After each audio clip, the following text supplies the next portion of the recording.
I try to be very careful whenever I say that I'm going to do something, and I recommend everyone sort of like, think about this, and if it feels good to try to incorporate it into your life, which is be like a little bit humble when it comes to just saying you're going to do whatever it is, even if you're saying you're going to do something relatively small, right? Like if you say, I have a plane ticket for New York on Sunday, but I don't feel right saying I'm going to New York on Sunday. I think that is actually an arrogant statement, and I'm saying this very sincerely. So I'll say I'm going to New York on Sunday, God willing. Or even if I'm writing something, I'll be in New York on Sunday. I won't write that. I actually think that's arrogance. I think it's arrogance. I really do. And I'm not moralizing, and I don't think that I'm being especially spiritual right now when I'm saying that. Because how do we know what's happening a moment from now? And that we all would agree to that. But sort of like making that a concrete reality in our life is hard to do, because it seems like if I say I'm going to the supermarket, then that seems to be very doable, and life suggests to me that if I'm very bent on going to the supermarket, I will get to the supermarket. And yet, how do you know? How do you know? But how do you live with the fact that how do you know? And what I'm suggesting is a very clear eitzah, a very clear piece of advice, which is that you say, God willing, right? I'm going to the supermarket now, God willing.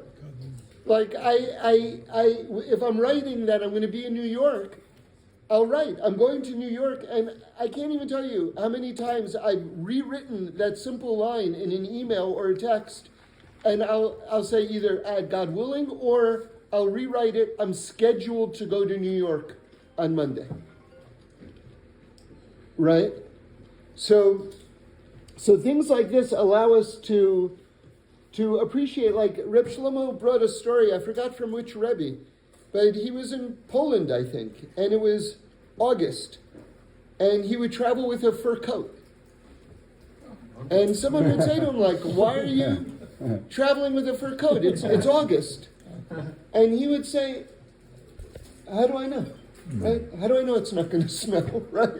I don't know if he would say that, but that was his point. Like, how do you know? How do you know?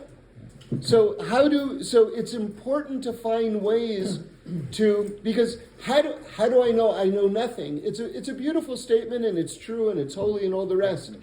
But it's so esoteric that bringing that into your life in a practical way, which is so healing and so mind expanding, it needs a way to find expression in a practical way.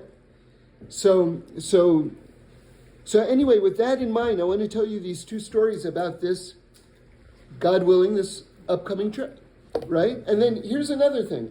How can I say I'm going to New York and at the same time be praying for Mashiach?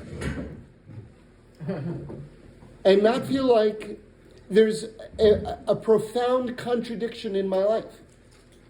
Like, God willing, I'm going to Jerusalem. So that's another thing. I mean, trying to clarify like things that we say and ways that we live, and making sure that the things that we say are in direct alignment with the ways that we live. We're all living with the idea that we want Mashiach to come. But if I'm meanwhile just making plans all the time, okay, I can make plans all the time, but let me fundamentally have in mind, that I'd rather be flying to Yerushalayim on Sunday. And again, I really want to express the idea that I'm not saying an idea that I want people to hear as spiritual. That's really the main point that I'm making right now.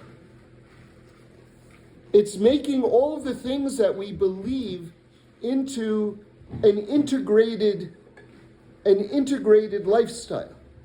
Okay, now